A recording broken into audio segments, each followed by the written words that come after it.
First class, with that sweatshirt. Sure you are, sweetheart. That's what the gate agent sneered before tearing a black woman's passport in half right there at the boarding gate in front of stunned passengers. What she didn't know was that the woman in joggers wasn't just any traveler. She was a federal investigator with the power to ground planes and launch nationwide audits. What began as petty racism spiraled into a career-ending disaster federal charges and one of the biggest scandals in airline history. This is the story of how one arrogant moment triggered a storm no one saw coming. Imani Vance felt the familiar bone-deep weariness that only came after a successful high-stakes operation. For the last 10 days, she had been living out of a sterile hotel room in Miami, leading a complex undercover audit of airport security protocols. The project, codenamed Operation Safe Skis, was her brainchild designed to stress test the nation's aviation security from the inside out. It was grueling, thankless work that involved meticulous observation, feigned ignorance, and endless reports filed in the dead of night. Now all that stood between her and her own bed in Washington, D.C. was a 2-hour flight. She had intentionally dressed down for the journey home. Simple gray joggers, a well-worn Howard University sweatshirt, and sneakers. Her hair was pulled back into a neat, tight bun. After a week of playing different roles, the flustered tourist, the demanding business traveler, the nervous first-time flyer, she just wanted to be invisible. Her first-class ticket, a small but necessary perk after the intensity of the assignment, was her quiet reward. It promised a wider seat, a modicum of peace, and the mental space to decompress. Hartsfield-Jackson, Atlanta International Airport, was, as always, a symphony of controlled chaos. The low rumble of rolling suitcases, the distant chime of boarding announcements, and the murmur of 1,000 different conversations blended into a unique hum. Imani navigated the river of humanity with the practiced ease of a seasoned traveler. Her backpack, slung over one shoulder, containing nothing but a laptop, a novel, and a thick file of preliminary findings that would soon rock the aviation world. She arrived at Gate B32, where Ascend Air Flight 1142 to Reagan National was scheduled to begin boarding in 20 minutes. The gate area was already crowded, a mosaic of faces, a family wrangling 3 overexcited children, a phalanx of businessmen in identical navy suits, an elderly couple sharing a bag of pretzels. And then there was the gate agent. Her name tag read Brenda in a crisp corporate font. Brenda was a woman in her late 40s, with a helmet of blonde hair that looked as solid as a rock, and a thin, downturned mouth that seemed permanently locked in a state of disapproval. She moved with an air of theatrical importance, her fingers tapping on her keyboard with unnecessary force, her voice sharp and condescending as she addressed a passenger's question. Imani watched her for a moment, the investigator in her unable to completely switch off. She observed Brenda's interactions.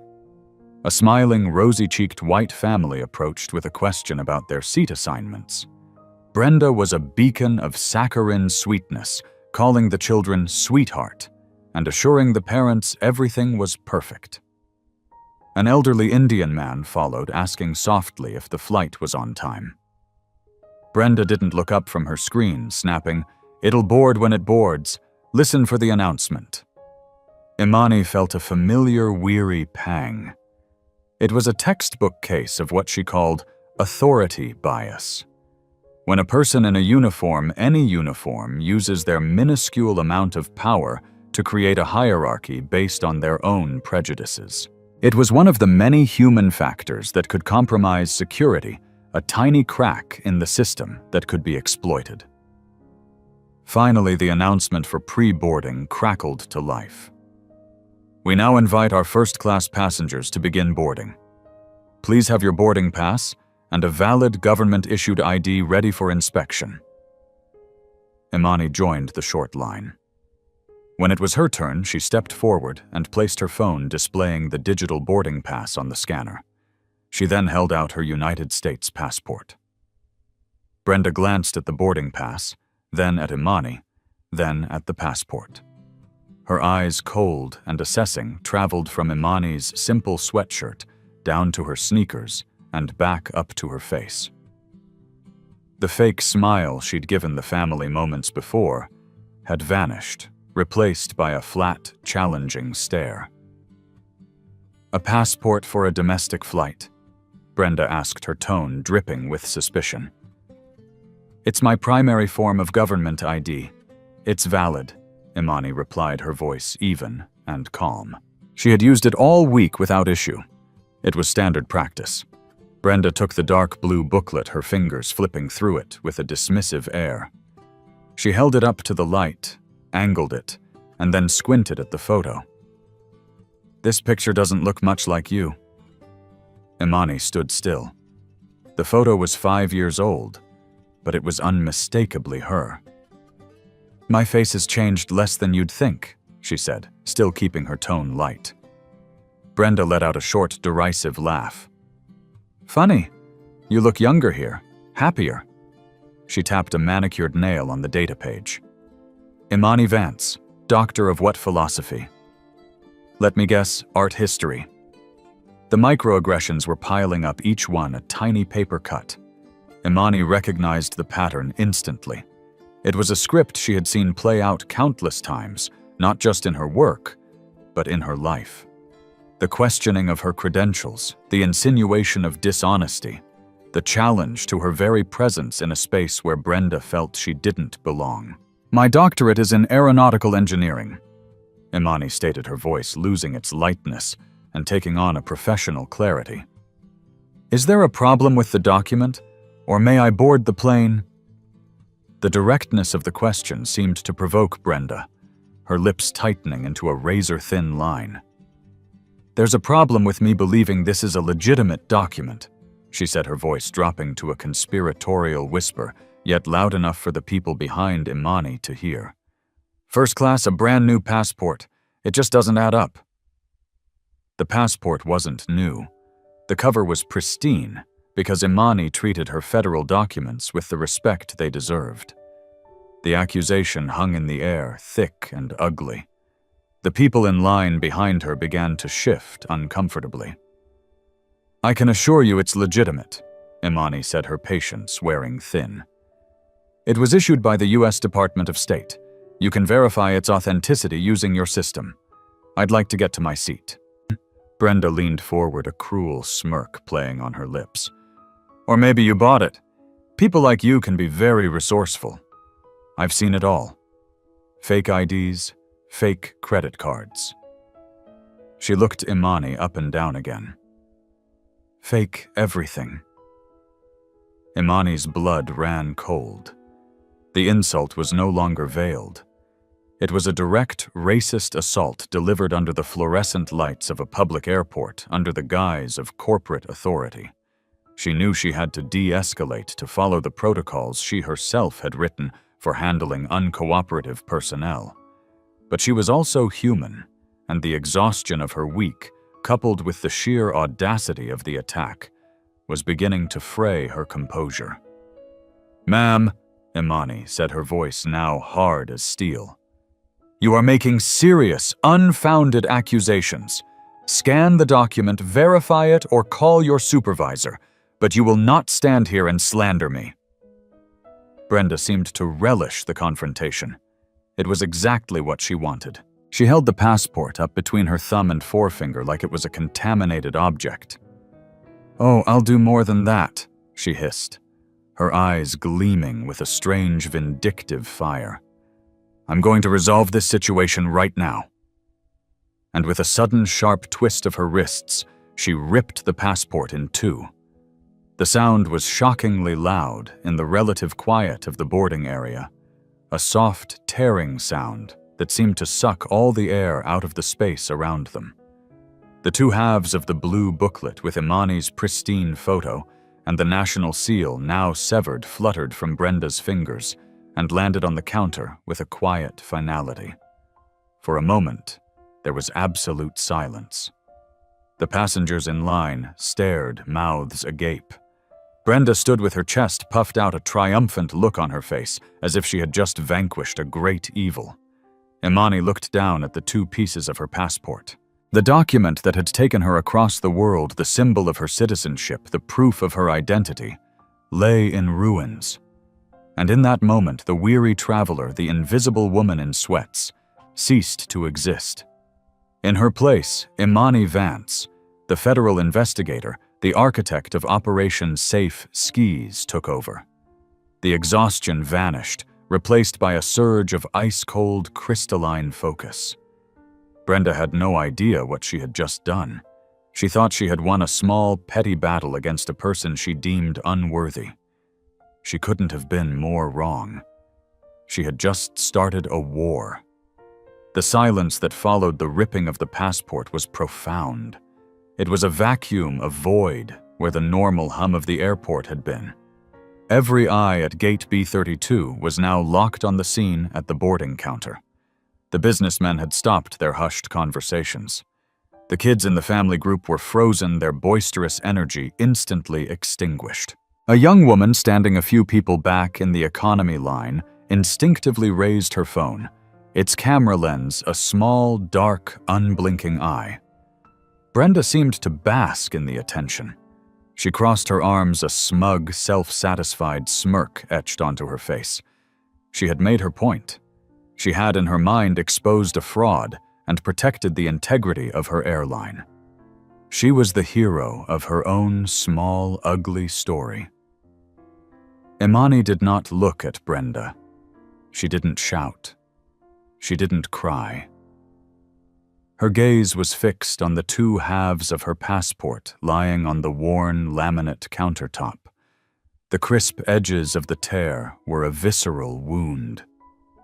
She saw the severed eagle on the Great Seal of the United States, a symbol of the nation she served, now bisected by an act of petty malice.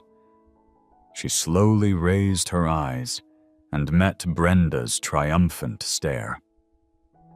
Brenda expected hysterics. She expected a tirade, tears, a satisfying meltdown that would justify her actions. What she got was something far more unnerving: absolute stillness. Imani's face was a mask of placid control, but her eyes held a new intensity, a focus so sharp and penetrating, it felt like a physical force. The air crackled between them. "You have just destroyed a United States federal document," Imani said. Her voice was quiet, almost conversational, yet it carried with an unnatural clarity through the silent gate area. It was not the voice of a victim. It was the voice of an assessor, a judge. "That is a federal offense. Title 18, Section 1543 of the U.S. Code. Mutilation or alteration of a passport.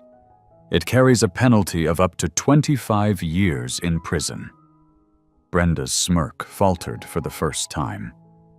A flicker of uncertainty crossed her face. She had been expecting accusations of racism, not citations of federal law. "It was a fake," she stammered, her bravado starting to sound hollow. "I was within my rights as an agent of this airline to—" "You were not," Imani cut her off. Her voice still level, but now edged with an authority that was impossible to ignore. "You had a procedure you have been trained on, I assume.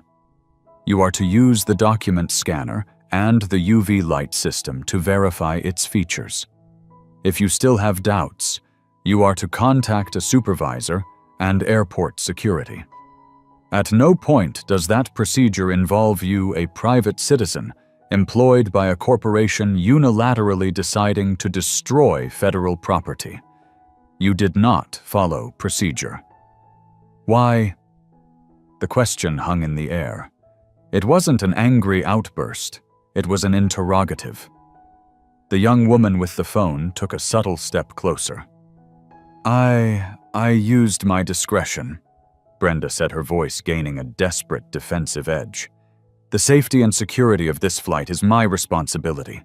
Your responsibility is to follow the law and your company's regulations, Imani countered, taking a deliberate step away from the counter, creating a space of command.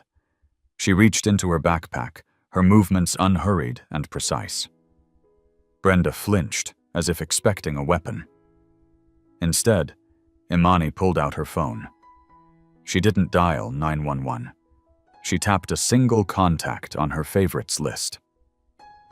As the phone rang, she spoke, her voice still directed at Brenda, but intended for the entire captive audience. Let me tell you what you've done, Brenda. You didn't just break the law. You have, with your discretion, compromised the very security you claim to be protecting. An individual who demonstrates such poor judgment, who allows personal bias to dictate their actions, and who is willing to escalate a situation so recklessly is not a guardian of safety. They are a liability, a massive, gaping liability. The phone clicked on the other end. Imani's demeanor shifted again. The hard edge in her voice softened, replaced by a tone of brisk professional urgency. Director Evans, this is Vance. Apologies for the direct call. I'm at Hartsfield-Jackson Gate, B32. I'm invoking a code black on Operation Safe Skis. I have an active security breach and willful destruction of federal property by an agent of Ascend Air. I need TSA OIG and the FBI's airport liaison team on site immediately. And get me a direct line to the legal department at Ascend Air's corporate headquarters. Inform them they are about to be in breach of their operating certificate. The name Operation Safe Skis and the mention of the FBI sent a ripple of shock through the onlookers. The businessmen looked at each other, their eyebrows raised. Brenda's face had gone from smug to uncertain to now a pale shade of gray. The color drained from her cheeks, leaving behind a pasty, slack-jawed mask of disbelief. "No, you're lying," Brenda whispered the words, catching in her throat. "You're nobody." Imani ended her call and looked directly at Brenda. The mask of the weary traveler was gone, completely burned away by the fire of her purpose. Now she was every inch the federal officer. "My name," she said, her voice resonating with the full weight of her authority, "is Imani Vance. I am the Senior Field Inspector for the Federal Aviation Administration's Office of National Security and Incident Response. The operation I have been leading for the past 10 days is a national audit of your airline's compliance with federal security mandates. Your actions here today, your profiling, your disregard for protocol, and your criminal destruction of my credentials have not just inconvenienced a passenger. You have provided a live, documented, and frankly spectacular example of exactly the kind of systemic failure we are here to identify and eradicate." She paused, letting the words sink in. "So to answer my earlier question, Brenda, why didn't you follow procedure? Was it inadequate training, or was it something else?" Brenda was speechless. Her mind was a whirlwind of denial and panic. This couldn't be happening. The woman in the college sweatshirt, the one she had pegged as a fraud, couldn't be some high-level government agent. It was a trick, a bluff. Just then, a harried-looking man in a slightly too tight suit rushed toward the gate. "What the hell is going on here?" He demanded, his name tag identifying him as Frank Miller, the station supervisor. "Brenda, what did you do? We have a flight to board." Brenda turned to him, her eyes wide with desperation. "Frank, this woman she was trying to board with a fake passport. It was a cheap forgery. I confiscated it." She gestured vaguely at the 2 pieces on the counter, avoiding the fact that she had been the one to tear it. Frank looked from Brenda's panicked face to Imani's icily calm one. His default setting was to back his employee to smooth things over and get the plane out on time. That was his job. Delays cost money. "Ma'am," He began, his voice a practiced, placating drone. "I'm sure we can sort this out. If there's an issue with your ID..." "Your time to sort this out has passed, Mr. Miller," Imani said, her eyes flicking to his name tag. "Your employee has committed a felony. Your airline is now under active investigation by the FAA. Effective immediately, Flight 1142 will not be departing. This gate is now a federal investigation scene. Nothing," she said, her gaze sweeping over the counter, "is to be touched." As if on cue, 2 uniformed airport police officers appeared at the end of the jet bridge, their expressions serious. They were followed by 2 more individuals in sharp, dark suits who moved with the unmistakable confidence of federal agents. The hum of the airport was returning, but now it was layered with the crackle of police radios and the urgent murmurs of the crowd. Brenda looked at the approaching officers, then at the 2 halves of the passport, then at Imani's unyielding face. The reality of the situation finally crashed down upon her. A tidal wave of pure, undiluted horror. The smugness, the power, the vindictive pleasure, it all evaporated, replaced by a raw, primal fear. She hadn't just made a mistake. She had ended her career. She destroyed her life. And it had all happened in the span of 5 minutes, starting with a sneer and ending with the soft, tearing sound of her own ruin. The arrival of law enforcement flipped a switch in the atmosphere at Gate B32. The scene transformed from a shocking spectacle into a formal proceeding. The 2 airport police officers, stern and professional, immediately established a perimeter. "Folks, we're going to need you to clear the area," one of them announced, his voice brooking no argument. "Please step back from the gate." The passengers who had been a captive audience now shuffled backward, a low wave of murmuring rippling through them. They were no longer just witnesses, they were now bystanders to an official incident. The young woman who had been filming lowered her phone, but didn't stop the recording, letting it hang by her side, its lens still drinking in the scene. The 2 plainclothes agents from the FBI's Airport Liaison Office approached Imani, directly bypassing everyone else. One was a tall man with a calm demeanor. The other was a shorter woman with sharp, intelligent eyes. "Vance?" the man asked, his voice low and respectful. "Agent Davies, this is Agent Chen. We got the call from Director Evans. What's the situation?" Before Imani could answer, Frank, the station supervisor, stepped forward, his face a mask of bewildered indignation. "Hold on. Who's in charge here? This is an Ascend Air Gate. This is my station. This woman," he gestured at Imani, his voice rising, "is making threats and disrupting our operation." Agent Chen turned her head slowly to look at Frank, her expression utterly unimpressed. "Sir," she said, her voice flat and cold. "The moment a federal crime is committed on airport property, jurisdiction shifts. Right now, we are in charge. Please step back and do not interfere." Frank's mouth opened and closed silently. The corporate rulebook he lived by was being shredded before his eyes. His authority, which he wielded with such self-importance within the confines of the terminal, meant nothing here. He was out of his depth, a middle manager caught in a riptide of federal power. Imani addressed the agents, her tone all business. "Agent Davies, Agent Chen, thank you for the prompt response. Subject," she nodded towards Brenda, who was now visibly trembling, "is an Ascend Air Gate agent. She refused to accept my valid U.S. passport for a domestic flight." After a series of unprofessional and biased comments, she proceeded to deliberately destroy the document. She pointed to the 2 halves of the passport on the counter. "That is the evidence. I need it collected and preserved. The subject's name is Brenda, surname unknown at this time. The station supervisor is Frank Miller." Agent Davies nodded, pulling on a pair of nitrile gloves from his pocket. He carefully used a pair of tweezers to pick up the 2 pieces of the passport and place them in an evidence bag. The simple procedural act seemed to seal Brenda's fate more than anything else had. It was no longer an argument. It was evidence in a federal case.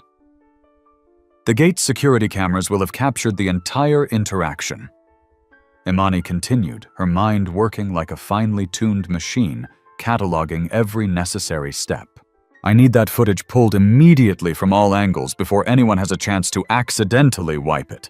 I also want this gate's employee logs for the last 48 hours and the airline's official protocol for verifying passenger identification.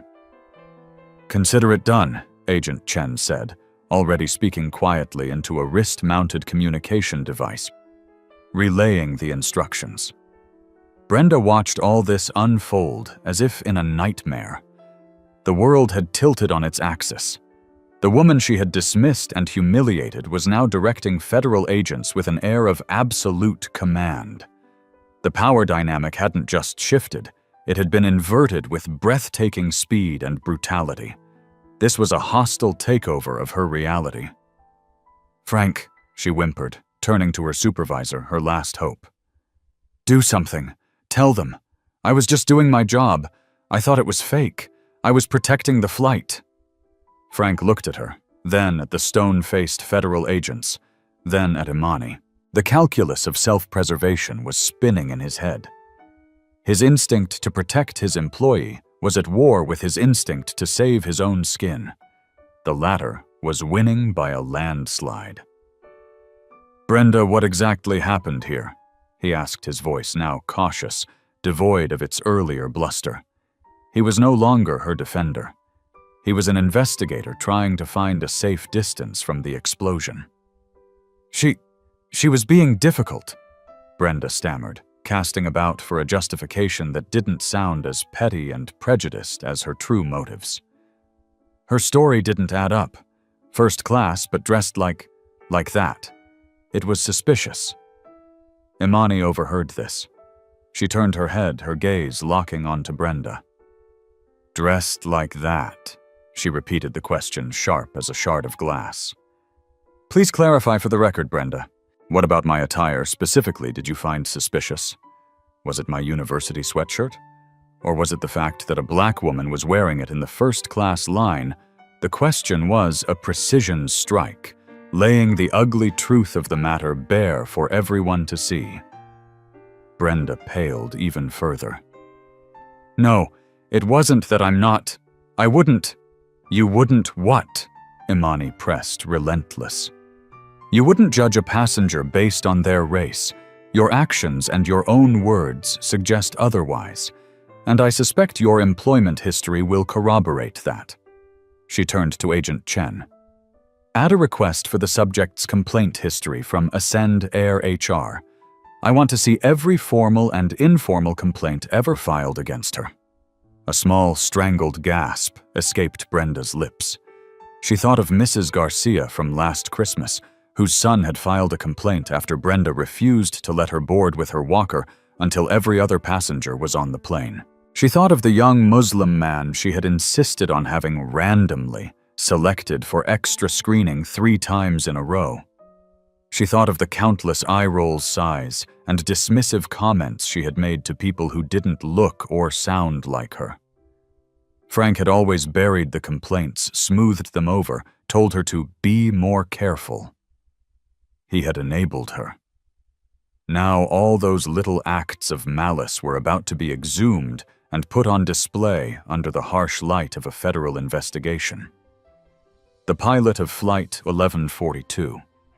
Captain Hayes, a distinguished-looking man with silver hair, had made his way up the jet bridge to see what was causing the delay.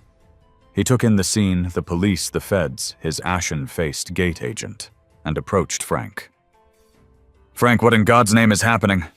We've got a full plane waiting to go."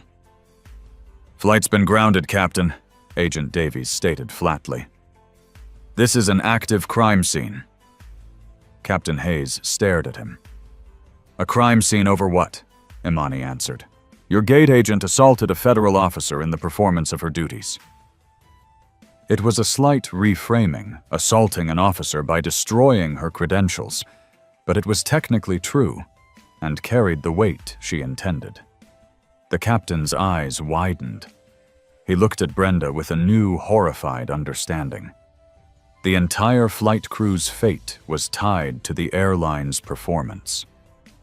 An incident like this, a federal investigation launched on the spot, was catastrophic. It would mean audits, interviews, and a black mark on everyone involved. "My apologies, ma'am," he said, addressing Imani directly and respectfully. "On behalf of the crew, I can assure you this is not the standard of service we aspire to." Imani nodded, accepting the politic statement. "Your professionalism is noted, Captain, but the standard of service is no longer the primary issue. We have now moved on to matters of federal compliance and criminal conduct."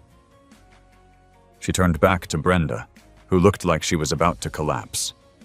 The fight was gone. The bravado, a distant memory. All that remained was the pathetic, crumbling facade of a bully who had finally punched someone who could punch back, not with fists, but with the full crushing weight of the United States government. "Brenda," Imani said, her voice dropping back to that eerily calm, almost gentle tone. "You will be escorted to a secure interview room. You have the right to remain silent. I strongly advise you to use it until you have legal counsel. You are going to need it." The words hung in the air, a final, devastating verdict. The script had been flipped, the roles reversed. Brenda, the queen of Gate B32, was no longer in control. She was a subject, a defendant, a case file. And Imani Vance, the woman in the gray joggers, was the one holding the pen. The transition from public gate area to sterile interview room was swift and disorienting for Brenda. One moment she was surrounded by the familiar sights and sounds of her workplace. The next, she was sitting on a hard plastic chair in a windowless beige room. The only furniture was a metal table bolted to the floor and 3 chairs. Agent Chen sat opposite her, a folder and a pen her only props. Agent Davies stood silently by the door. The air was thick with the scent of institutional cleaning supplies and stale regret. Brenda's mind was a frantic scramble. This had to be a misunderstanding, a colossal overreaction. She was a good employee, 22 years with Ascend Air from baggage handler to the coveted position of lead gate agent. She had seniority. She had Frank's protection. This couldn't be happening. "I want to call my husband," she said, her voice thin and reedy. "And I want to talk to Frank." "You will have an opportunity to make a phone call," Agent Chen replied, her tone neutral. She clicked her pen. "Mr. Miller is currently in another room giving his own statement. For now, I just have a few preliminary questions." She opened the folder. Inside was a single sheet of paper with Brenda's employee photo clipped to the top. "Full name for the record is Brenda S. Kowalski." "Yes," Brenda whispered. "And you have been the lead gate agent at this station for 7 years." "Yes." Agent Chen made a small check mark on her paper. "Ms. Kowalski, in your 2 decades with Ascend Air, how many times have you received training on the Passenger Identification and Verification Protocol, also known as PIV?" I don't know the exact number. Every year we have refreshers." "And what does that protocol instruct you to do if you suspect a passenger's identification is fraudulent?" Brenda's throat felt dry.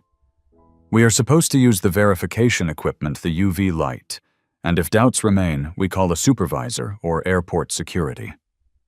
"And did you use the verification equipment on Inspector Vance's passport?" "No," Brenda admitted. "The equipment was right there built into her counter. It would have taken 5 seconds." "And why not?" "Because I just had a feeling. It looked off. The way she was dressed, her attitude, it was all wrong. I was being proactive about security. Agent Chen's face remained impassive, but her eyes were sharp. So you substituted a federally mandated security protocol with a feeling based on what you described to your supervisor as this passenger being dressed like that. It wasn't just that she was arrogant, Brenda said, grasping at straws, challenging my authority. Is it your understanding that a passenger asking you to do your job constitutes a challenge to your authority? Agent Chen countered smoothly. She made another note. Let's move on to the document itself. You stated you believed it to be a cheap forgery. What specific elements of the passport led you to that conclusion? Was the microprinting on the data page flawed? Was the holographic image of the eagle incorrect? Did the binding fail to meet federal standards? Brenda stared at her blankly. She didn't know about any of that. She had glanced at the photo and the name and made a judgment. She had never in 22 years actually studied the security features of a passport.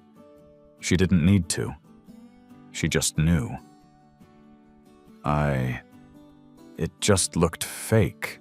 She mumbled the weakness of her own excuse echoing in the small room. So to be clear, Agent Chen summarized, her voice cutting through the fog of Brenda's panic. With no technical basis, you ignored your training, profiled a passenger based on her appearance and race, and then when questioned, you committed a felony by destroying the very document you were tasked to inspect. Is that an accurate summary of events? The words laid out so plainly were devastating. Brenda felt a wave of nausea. I want a lawyer, she whispered. A wise decision, Agent Chen said, closing the folder. She stood up. You'll be formally processed by airport police. The U.S. Attorney's Office will be in touch regarding the federal charges.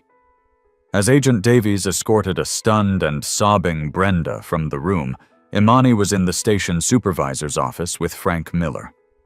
It was a cluttered, messy space decorated with dusty awards for on-time departures and photos of Frank shaking hands with various airline executives. Imani sat in his chair behind his desk while he perched nervously on the edge of a visitor's chair. The power reversal was absolute. Agent Davies had brought her the initial printouts she'd requested. The first was the gate security footage synced to an iPad. The second was a thin file. Brenda Kowalski's complaint history. Mr. Miller, Imani began, her voice calm and measured. I've been reviewing your employee's file. In the last 5 years alone, there have been 14 formal complaints lodged against Ms. Kowalski. 9 of them from passengers of color, 4 from passengers with disabilities, and 1 from a passenger who appeared to be of Middle Eastern descent. Frank shifted uncomfortably. We get complaints all the time. It's the nature of customer service. People get upset when they miss flights. Oh, I'm not talking about missed flights, Imani said, her eyes narrowing. I'm talking about a complaint from a Mr. David Chen, who stated that Ms. Kowalski loudly asked if he spoke English when he presented a valid New York driver's license. I'm talking about a complaint from an Aisha Sharma, who alleges Ms. Kowalski lost her seat assignment for her and her 2 children after she requested a child's meal. I'm talking about a complaint from a retired Army sergeant, a double amputee who claims Ms. Kowalski told him he was holding up the line and should have requested wheelchair assistance even though he was perfectly capable of walking with his prosthetics. She pushed the file across the desk. And on every single one of these, Mr. Miller, I see your signature. Action taken, counseled employee. Action taken, verbal warning. Action taken, case closed. Tell me, what did this counseling entail? Frank began to sweat profusely. I spoke with Brenda. I told her she needed to be more careful with her words, that she had to treat everyone with respect. And yet the pattern continued. It escalated, Imani stated. It went from verbal insults to deliberate obstruction, and today it culminated in a criminal act. What you call counseling, Mr. Miller, the FAA calls gross negligence. You were not managing an employee, you were enabling a known liability. You cultivated a culture at this gate where prejudice was permissible as long as the planes left on time. You are as culpable in this as she is. Frank's face, already pale, turned the color of ash. That's not true, I'm a good manager. A good manager, Imani said, leaning forward, does not have an employee who feels empowered to rip up a passenger's passport in front of 50 people. A good manager would have identified this pattern of behavior and removed the threat. You didn't. You buried it. And now it has buried you. She stood up. Your airline's operating certificate is contingent on adherence to federal law and FAA security directives. Those directives include provisions against discriminatory practices as they create volatile and unpredictable security risks. You and your star employee have provided us with a textbook case study. The FAA will be launching a full top-to-bottom audit of this entire Atlanta hub effective immediately. Every log, every employee file, every procedure will be scrutinized. We're going to put your operation under a microscope, Mr. Miller. And I suspect we're going to find a lot more than just one rogue gate agent. Frank stared at her, his world collapsing in on him. The awards on his wall seemed to mock him. His career built on a foundation of cutting corners and looking the other way was about to be systematically dismantled. Imani walked to the door, pausing with her hand on the knob. She turned back to him. Oh, and Mr. Miller, I've watched the security footage. The part where your employee calls me arrogant for asking her to do her job. You can expect a subpoena to testify about that under oath. I'd start thinking very carefully about what your definition of counseling really means. She walked out, leaving him alone in the cluttered office, the silence broken only by the frantic, panicked thumping of his own heart. The unraveling had begun, and it was going to be faster and more painful than he could ever have imagined. Imani Vance's promise of putting the Ascend Air Atlanta hub under a microscope was not a threat. It was a statement of fact. Within hours, what began with a torn passport at Gate B32 metastasized into a full-scale federal audit. The FAA, moving with the kind of bureaucratic speed reserved for genuine emergencies, descended on Hartsfield-Jackson. They weren't the usual clipboard and checklist auditors. This was the National Security and Incident Response Team, the sharp end of the spear. Imani established a command center in a corporate conference room commandeered from Ascend Air. The room quickly filled with laptops, secure servers, and a team of investigators hand-picked for their ruthlessness in sniffing out non-compliance. They were forensic accountants, ex-NTSB investigators, and data security analysts. They were the people airlines have nightmares about. The investigation radiated outward from Brenda Kowalski.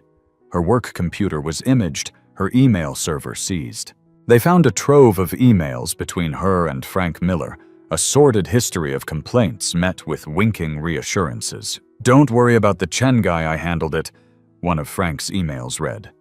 "Just try to keep it less obvious next time, LOL." The LOL was a nail in his coffin. But Brenda was just the loose thread. As Imani's team pulled on it, the entire tapestry of the Atlanta station began to unravel. The audit of employee files, which Frank had so ineptly guarded, revealed that Brenda's case wasn't an anomaly.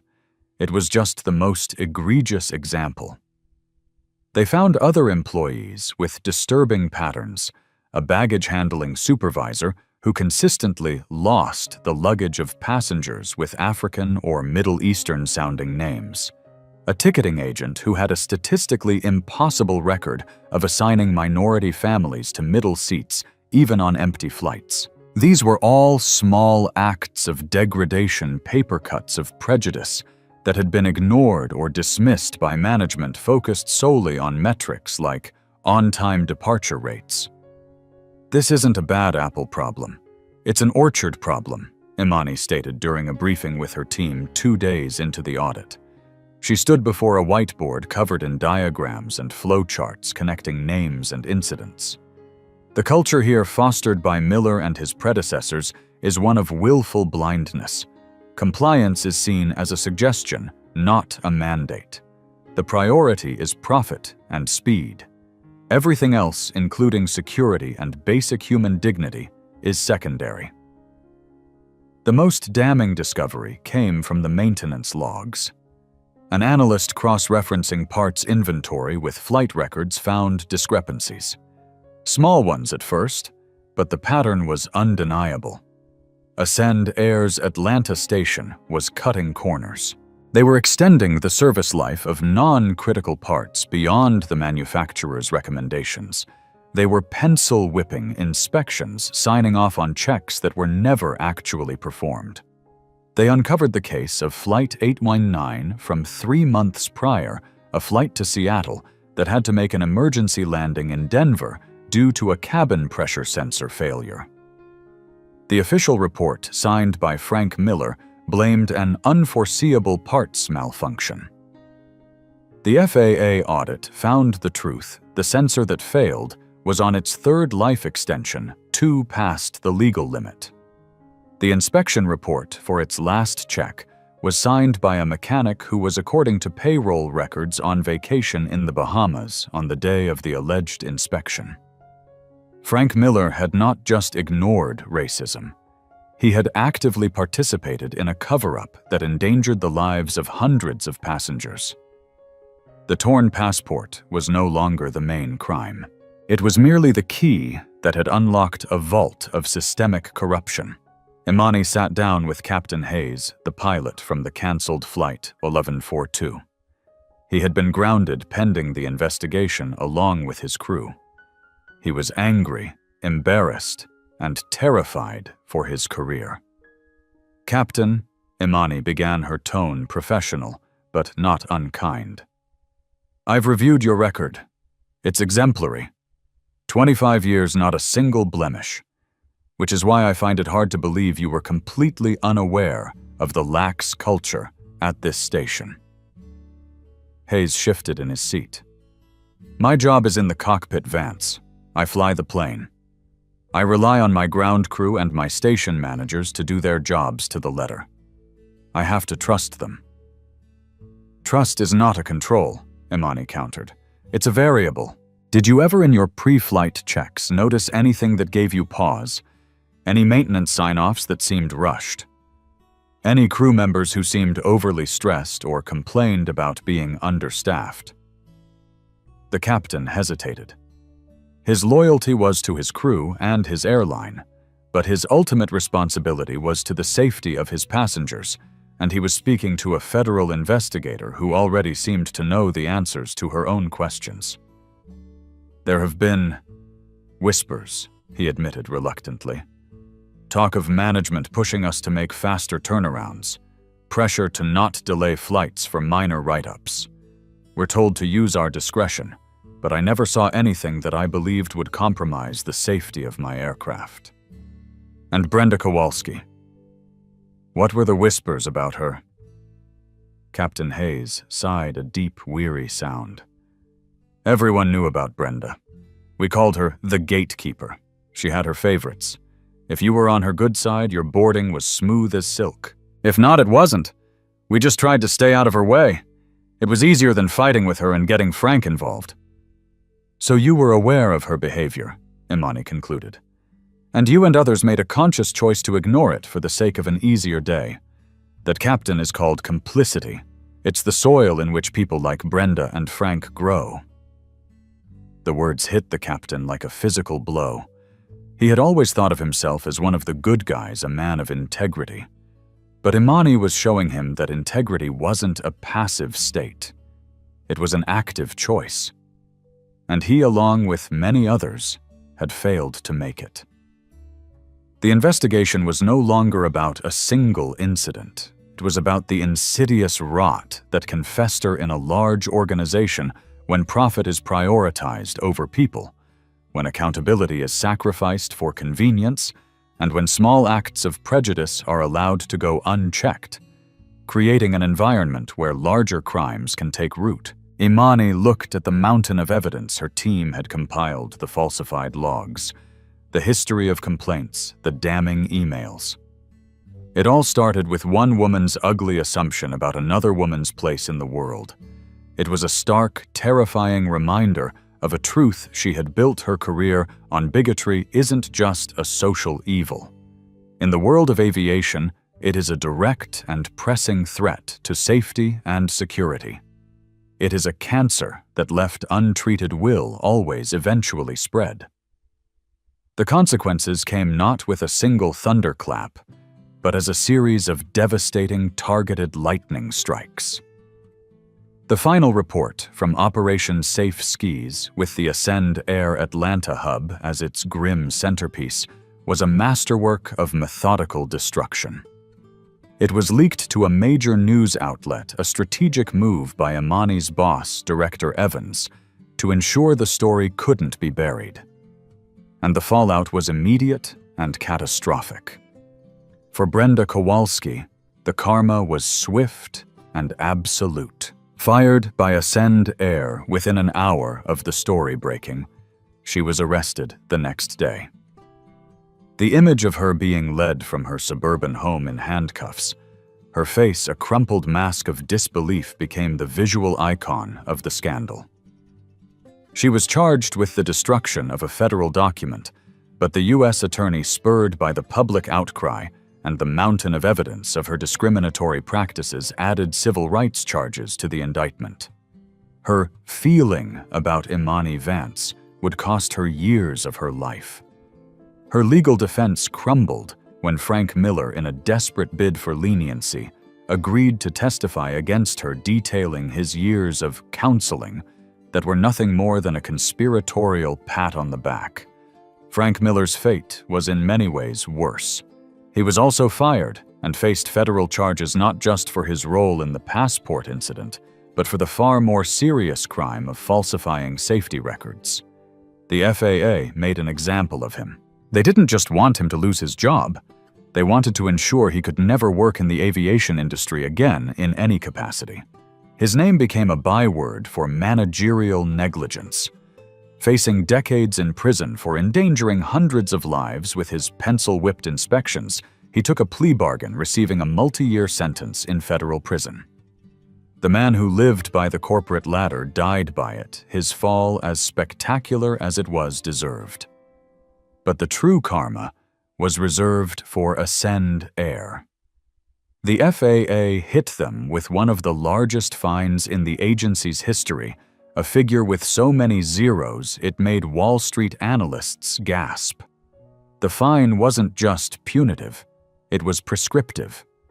A significant portion of the money was earmarked for a complete top-to-bottom overhaul of their training compliance and hiring practices, all to be monitored by a court-appointed federal overseer for a period of 5 years. Imani Vance herself helped write the terms of the settlement. The airline's stock plummeted. Passengers boycotted. The PR nightmare was relentless. The story of the racist gate agent who tore up a passport became a national cautionary tale. The Ascend Air brand, once associated with budget-friendly travel, was now synonymous with prejudice and corruption. They were forced to launch a humiliating apology tour, with their CEO appearing on national television, his face a grimace of forced contrition. The young woman who had filmed the initial incident on her phone became a minor celebrity. Her video was played on every news channel, a clear, damning record of Brenda's malice. She was interviewed, praised for her quick thinking, and held up as an example of citizen journalism. She later received a quiet, personal note of thanks from Imani. 6 months later, Imani Vance stood at a podium in a congressional hearing room on Capitol Hill. She was no longer in her undercover sweats, but in a sharply tailored navy blue suit. Her demeanor was confident, her voice clear and strong as it echoed through the chamber. On a large screen behind her was a high-resolution image of her ripped passport, the two halves now a symbol of a broken system. The events at Hartsfield-Jackson were not the result of one employee's bad day, she told the committee of senators. They were the inevitable result of a corporate culture that tolerated bigotry, prioritized speed over safety, and ignored the fundamental principle that security is compromised the moment we begin to make assumptions based on a person's race, religion, or appearance. The actions of Ms. Kowalski were not just an insult to me personally. They were an affront to every citizen who trusts us to keep them safe. They were a direct threat to the integrity of our national aviation system. She detailed the findings of the audit, the systemic rot her team had uncovered, and the steps being taken to fix it. She spoke with passion and precision, her every word backed by a mountain of undeniable fact. She was no longer just an investigator. She was a reformer, a force for change. After the hearing, as she packed her briefcase, a young African-American congressional aide approached her, her eyes shining with admiration. "Vance," she said, her voice full of emotion, "thank you for not backing down, for what you did." Imani offered a small, genuine smile. She thought of the humiliation at the gate, the cold fury that had filled her, and the long, exhausting months that had followed. "I just did my job," she replied. As she walked out into the bright DC sunlight, she felt a sense of profound, weary satisfaction. The karma that had struck Brenda Frank and Ascend Air wasn't mystical or magical. It was methodical. It was procedural. It was the simple, powerful consequence of a system when forced finally holding the corrupt to account. It was the hard-earned result of one woman refusing to be invisible, and in doing so, ensuring that the ugly rot she had exposed would finally be brought into the light. The story of Imani Vance and Brenda the gate agent is a powerful reminder that the most significant battles are often fought not in war rooms, but in the everyday spaces where prejudice is allowed to fester. It shows how one person's courage can trigger an avalanche of accountability, exposing the systemic rot that hides behind a corporate logo and a plastic name tag. The karma that came for Brenda and her enablers wasn't just satisfying. It was a necessary cleansing, a painful but vital course correction. It proves that ignorance and hate, when challenged by integrity and relentless professionalism, will always eventually crumble.